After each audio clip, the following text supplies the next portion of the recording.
Sharon Murphy answers your gardening questions. Brought to you by Fife & Deco Pie Shop Cafe. 4 locations in Edmonton. This is a great question, and I love the answer because there is life after shade.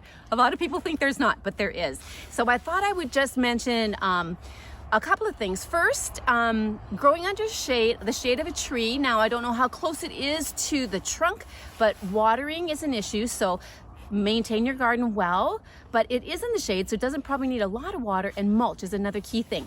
3 of my favorite things on the annual sides. Annuals you have to plant every year. Okay, so begonias, lovely. The only thing is don't overwater them. Impatiens are great, add a lot of color. And then coleus. There's so many coleuses now, bright pink colors, just things to light up that darker area. And on the perennial side, there's so many things you can plant.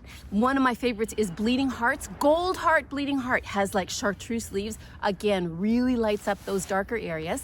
Hostas are another wonderful, like easy growing plant, and they have midsummer flower.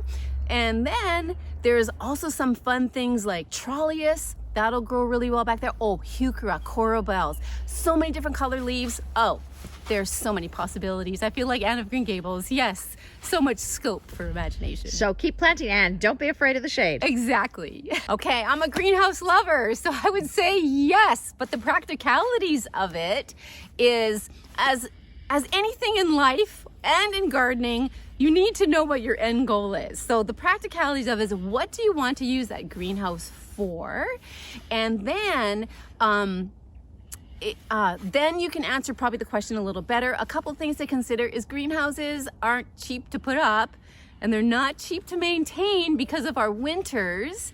But if you have an idea that you just want to get it started, let's say in March or April, you want to do it for a spring thing, maybe some greens all summer long, and just let it hibernate in the winter, that's good too. And also with small greenhouses, one thing you really have to make sure is that you have adequate ventilation. So if you can get a greenhouse that rolls up on the side and maybe rolls up on the windows too, because if you don't have that, they can get super, super hot in the summer, in the spring, and the fall.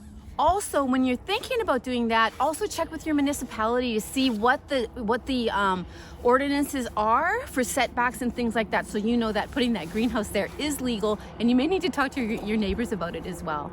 Okay, so depending where that is, most of the time in the prairies, it is hard to produce seed from vegetables. That being said, my dad, Charlie Wallish, who has still market gardening, and he's gonna be 90 this summer, he does keep his leftover peas. He lets the peas dry in the field, and then he thrashes them and sorts them, and he does that with beans as well. But other than those two, it's very, very hard to cultivate seed from a vegetable crop in the Alberta area. And then I would say, if you are curious to sell seeds, then I would say get a hold of some of the big seed companies and see if they might need a rep, like Stoke Seeds, Mackenzie Seeds, and you can find those on the internet. Other areas for more information on growing vegetables, check out the Alberta Hort or Alberta Ag websites, and or Alberta Agriculture or Horticulture websites, and there's a lot of information there for market gardeners here in Alberta. Do you have a gardening question for Sharon from Gardening by Sharon? If you do, send us a quick message to 360 Alberta, and we will ask Sharon.